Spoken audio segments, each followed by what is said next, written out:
Hello and welcome to This Day in Esoteric Political History from Radiotopia. My name is Jody Avergan. This day, April 26th, 1777. Let's tell the story of 16-year-old Sybil Luddington. Everyone knows the story about Paul Revere's famous ride on horseback in Massachusetts, warning of British troops.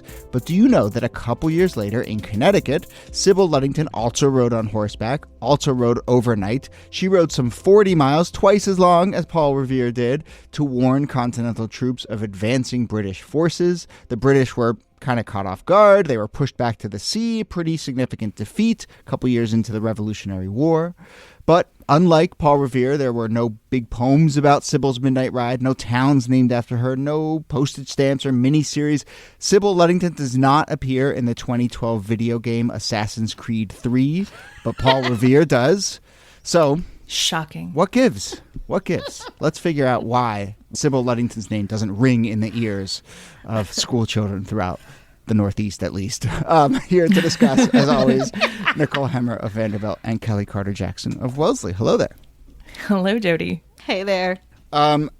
This is our backdoor Paul Revere episode. We don't really have to talk about him, but it is an interesting contrast. The least esoteric. Yeah, exactly. Yeah. So let's talk about her midnight ride. Oh, I also should say, everything you just heard in that intro, it's like asterisk, asterisk, asterisk, asterisk. We'll get into it, but this largely happened, maybe, kind of, sort of, Jody might be an unrable narrator on this one. Wordsworth was an unreliable narrator when he wrote that Paul Revere poem. But yeah, that's what you get when you get stories You're from... part of a long tradition. Exactly. But as best the story, legend, whatever, of Sybil's midnight ride goes, how does it go down? We do know that April 26th of 1777, British forces had torched Danbury, this Patriot stronghold in Western Connecticut, and night riders were responsible for sort of raising the alarm and getting armed colonial defenses for both New York and Connecticut to catch up with the Redcoats. Yeah. I mean, it's kind of wild because she's 16. She's a teenager, and she basically wants to warn the colonial militia, and riding all night long, 40 miles. There's a lot of questions about, did she have a saddle? Did she ride bareback? Did she, side saddle? What was the name of her horse? How do you do this long ride in the middle of the night? And then this idea that maybe she's doing it to sort of rally her father's troops to the battle. There are a lot of asterisks in this. Yeah, so you have this very dramatic moment in the war. And the story that people are telling is that, this 16-year-old girl in the middle of a dark and stormy night is hopping on her horse and riding out to raise the alarms, which is a pretty compelling story, which is why it's a wonder that it doesn't appear anywhere for quite some time. Mm. Yeah, so she is a daughter of a farmer, right? And I guess the story is that an injured soldier shows up at the farmhouse and says, Danbury has just been burned. We have to raise the alarm. And then the dad is like, well, I don't want to get on the horse. Sybil, how about... Sybil, you go. You want to give it a go, Sybil? And he had no sons. Who knows? Yeah. And then she gets on her horse, and, this is 40 miles. She does a loop. And if people know this part of the world, it's north of Westchester County in New York, right in southern Connecticut. But, there's towns. And then it's going into Putnam County and southern Dutchess County, which is sort of the Hudson Valley. But, she's running around to these towns like Reading Corners and Pecksville and Kent and Carmel. And she does this loop of 40 miles, which kind of in one go in the rain and sleet and snow, that's no small feat. That's hours. That's a long time. Hours. And that poor horse. Yeah. What was the horse's name? Star. Possibly. Could have been. Could have been. Why not? Let's go with Star. I'd say poor horse and poor Sybil. I mean, if you've ever rode horseback, that's a long time. I mean, I don't know if they're at a trot, a full-on gallop, how fast she's going, but that would take an incredibly long time. And then also to sort of get people to believe you right away. Yes. I'm sure there had to be some level of convincing, hey, no, seriously, they're coming. Well, she was like, remember that guy Paul Revere 2 years ago? I'm just like that. I don't have the lanterns, but doing the same thing. Oh, man. And then, largely it does raise the alarm, and, the town of Danbury is torched, but in the coming days, the troops do amass and kind of, I think the British sort of think that they're going to come up the river pretty easily, and then they get met and they get largely rebuffed and kind of pushed back towards the sea. So yeah, at this moment, there's a major clash that pretty much ensues at this point. American General David Wooster is killed during this skirmish. General Benedict Arnold, who's still a revolutionary, he has his horse shot from underneath him. The British suffer a ton of casualties and basically have to retreat to the sea. But had it not been for her heroic, sounding of the alarm, who knows how this could have turned out. Is this the Benedict Arnold origin story, that he gets his horse shot and he becomes despondent and then he decides to switch teams? I don't know. Maybe that's part of the story as well. It's got to be part of it. But at the very least, it's like there's another name that everyone knows. It's like, of all the names from this 2-day incident, the one Benedict Arnold is the one we certainly know.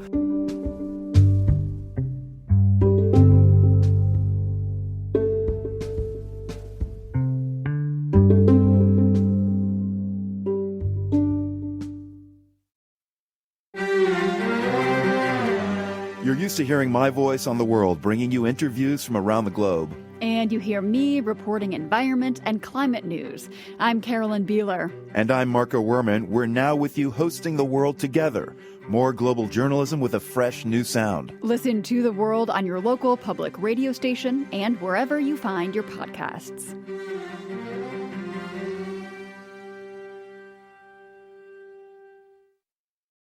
But I guess we should talk now about sort of recognition and lore and legacy and so forth. What is our sense of whether Sybil gets credit in the immediate aftermath? Then we can talk about the moments of kind of how that legend gets built. But are they raising her above on their shoulders and saying, "You did it, Sybil, nice job"? I mean, if they did, there is no historical record of any sort of celebration around Luddington. It's really not until 1854, I think that's the earliest known account that we have, that there's anyone writing about this ride that had happened some 70 years earlier.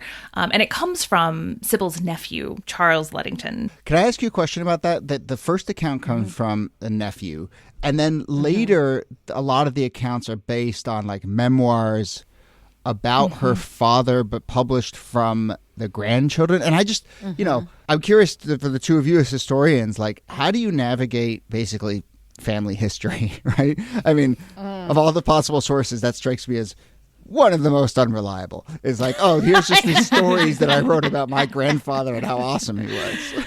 Well, yeah, because how exciting would it be to say, like, this was my great-great-grandmother and George Washington congratulated her and shook her hand on the battlefield or whatever. Everybody has these apocryphal stories in their family about, either who they're related to or what their ancestors have done or accomplished. But that said, it doesn't necessarily mean that that's not true. So, and I do think that, there is a tendency, I think, to marginalize women who don't fit in the neat boxes of where we expect to see them. So if the story of Betsy Ross is apocryphal or not, the idea of her sewing up a flag tracks because it's like, oh, well, yes, women are seamstress, so that's what they do.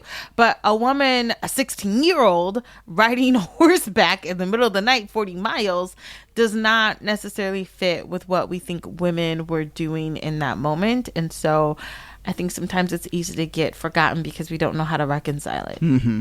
Yeah, you want to bring that skeptical eye, and yet at the same time, there's a real value to this kind of oral history that is often disregarded, but worth poking into, finding some other sources to support it.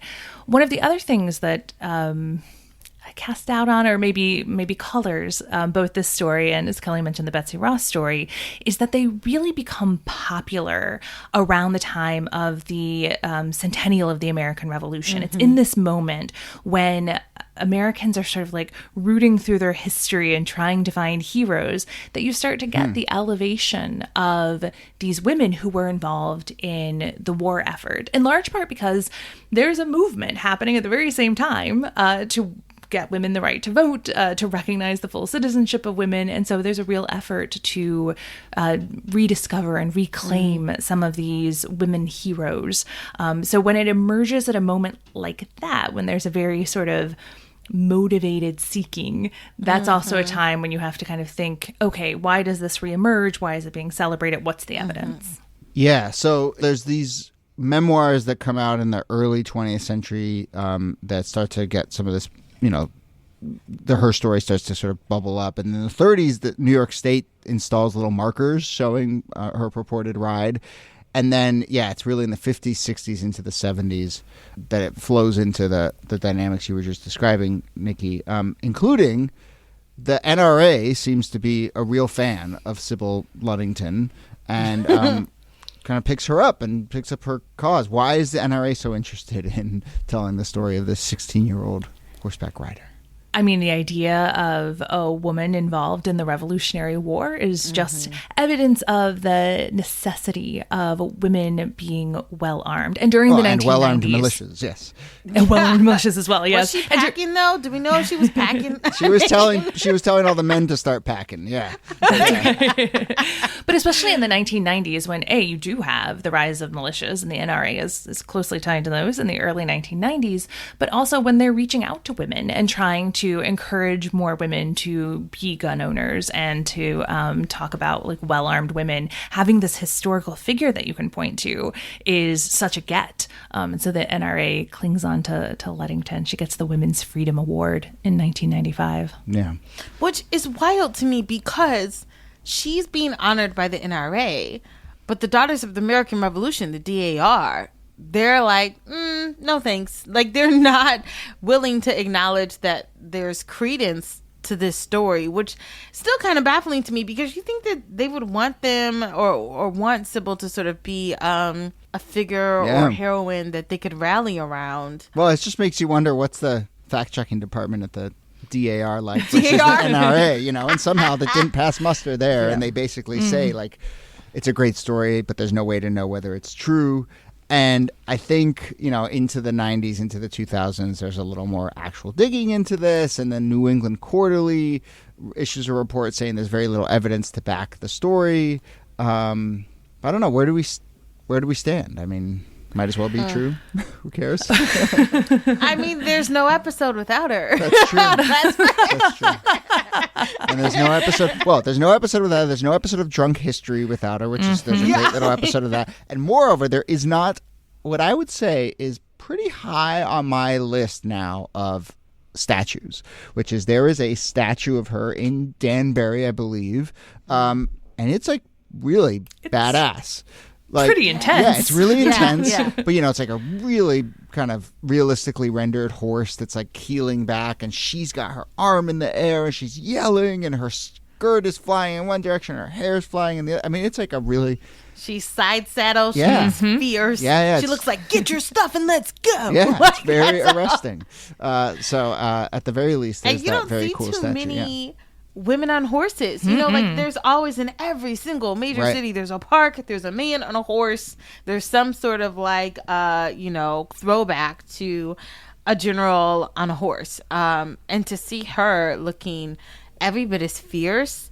And I don't know, from what I can tell from this picture, it looks barefoot almost. It's interesting. I'm trying to figure out like what she's wearing. It's clear she's in a dress. Yeah. Or no, she has on boots. But like, looks like her mouth is wide open. No, looks she's like yelling. She's calling out. Yeah. It's great.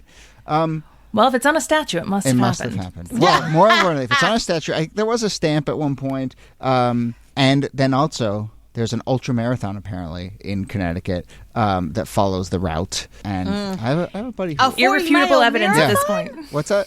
That's what the ultras are. Those like ultras. 50-mile things. Thanks. I have a friend who organizes those races, and it's like, and also runs them. And I'm like, what the heck is wrong with you? God. But I should ask him if he knows about this one. But it'd probably be very pretty depending on what time of.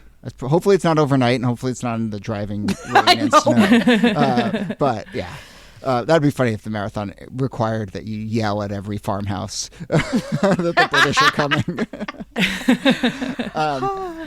We didn't.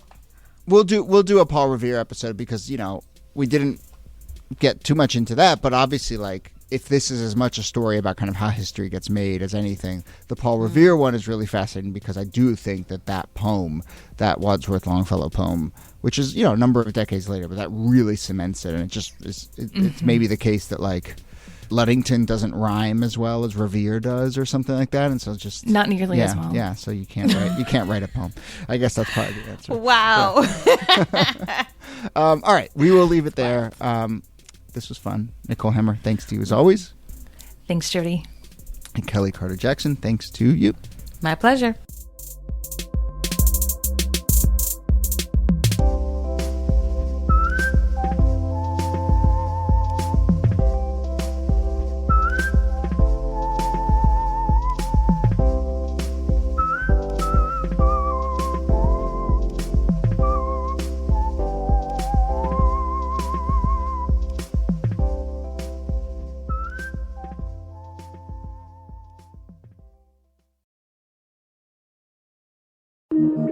Radiotopia. From